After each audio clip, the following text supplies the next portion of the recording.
कुलबेली में आपका स्वागत है। यहाँ आप सुनेंगे बाल कहानियाँ, इतिहास के रोमांचक किस्से और संस्कृति से जुड़ी कुछ मज़ेदार बातें। मैं हूँ आपका होस्ट अभिषेक। आज मैं आपके लिए लेकर आया हूँ तेनालीराम के किस्से, जिसका शीर्षक है मिलावटी मिर्च। एक बार हम्पी में महामारी फैली। अनेकों लोग पेट में दर्द और मरोड़ की शिकायत करते पाए गए। राजा कृष्णदेवराय तक यह खबर पहुंची तो वे चिंतित हो गए। उन्होंने राजवैद्य को बुलाया और उससे पूरे मामले की तह में जाने को कहा।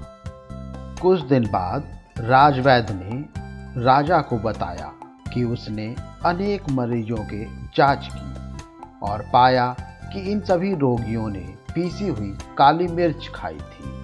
जब राजवैद्य ने उस मिर्ची की जांच करवाई तो उसमें बारीक पिसे पत्थर और तारकोल मिले। इसी से सब लोग बीमार हो रहे थे। राजवैद्य की बात सुनकर राजा कृष्णदेवराय गुस्से में आग बबूला हो गए। उन्होंने तुरंत उन सभी दुकानदारों को जेल में बंद करने का आदेश दे दिया जो ऐसी मिर्च बेच रहे थे। राजा देश का पालन करते हुए शीघ्र ही ऐसे सभी दुकानदार जो मिलावटी काली मिर्च बेच रहे थे जेल की सलाखों के पीछे थे। उन दुकानदारों के मित्रों और रिश्तेदारों ने महाराज से दया की, अपील की, पर महाराज ने साफ इनकार कर दिया। महाराज के पास से निराश लौटकर वे सभी लोग तेनालीराम के शरण में गए। उन्होंने कहा, हजूर, यह सजा सही नहीं है। अपराधी तो कोई और है जिसकी सजा हमारे लोग भुगत रहे हैं। सजा तो पीसने वाले को मिलनी चाहिए जिसने मिलावट की।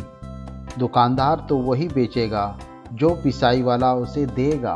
अब क्या बताएं हजूर, वह पिसाई वाला जो काली मिर्च सब दुकान पे पहुंचाता है राजगुरु जी का भाई है। उनके डर से हम यह बात महाराज से साफ साफ कह भी नहीं सकते। कृपया आप ही कुछ कीजिए और इस समस्या से हम लोगों को निकालिए हजूर। तेनाली ने उनकी मदद करने का आश्वासन देकर उन्हें वापस भेज दिया। तेनालीराम काफी देर तक सोचता रहा। फिर वह नदी के पास गया। वहां मछुआरों की बस्ती थी।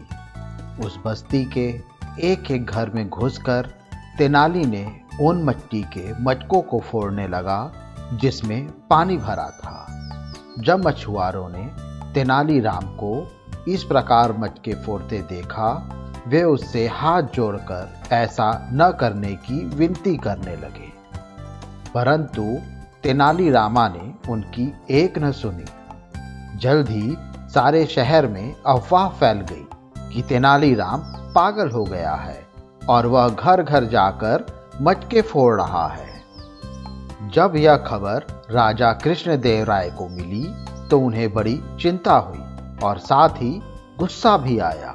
अपने रथ में बैठकर महाराज तुरंत मछुआरों की बस्ती में जा पहुंचे, जहां तेनालीराम अब भी मटके फोड़ने में व्यस्त था। उन्होंने कड़क कर तेनालीराम को आवाज दी, तेनाली, रुक जाओ, यह क्या पागलपन कर रहे हो?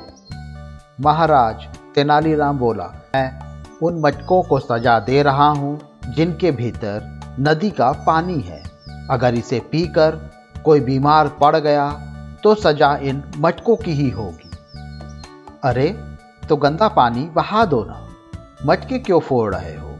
इन मटकों तक पहुंचने से पूर्व ही इस नदी का जल गंदा था। बेकार ही तुम इन बेचारे निर्दोष मछुआरों का नुकसान कर रहे हो। इनका क्या कसूर? राजा ने तेनाली को समझाया। परंतु महाराज, मैं तो वही कर रहा हूं जो आपने किया था।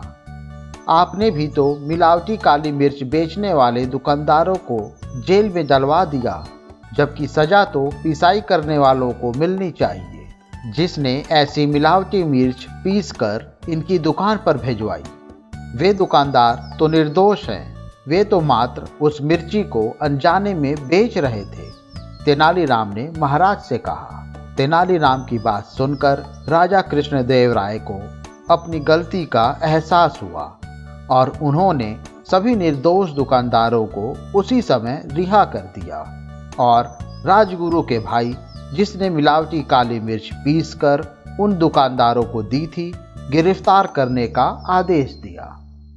मुझे उम्मीद है आपको ये कहानी पसंद आई होगी। ऐसी ही और कहानी सुनने के लिए हमारे चैनल को लाइक और सब्सक्राइब करें। इस कहानी को ज़्यादा से ज़्यादा शेयर करें। जल्द ही मिलते हैं एक और नई कहानी या किस्से के साथ। तब तक के लिए धन्यवाद।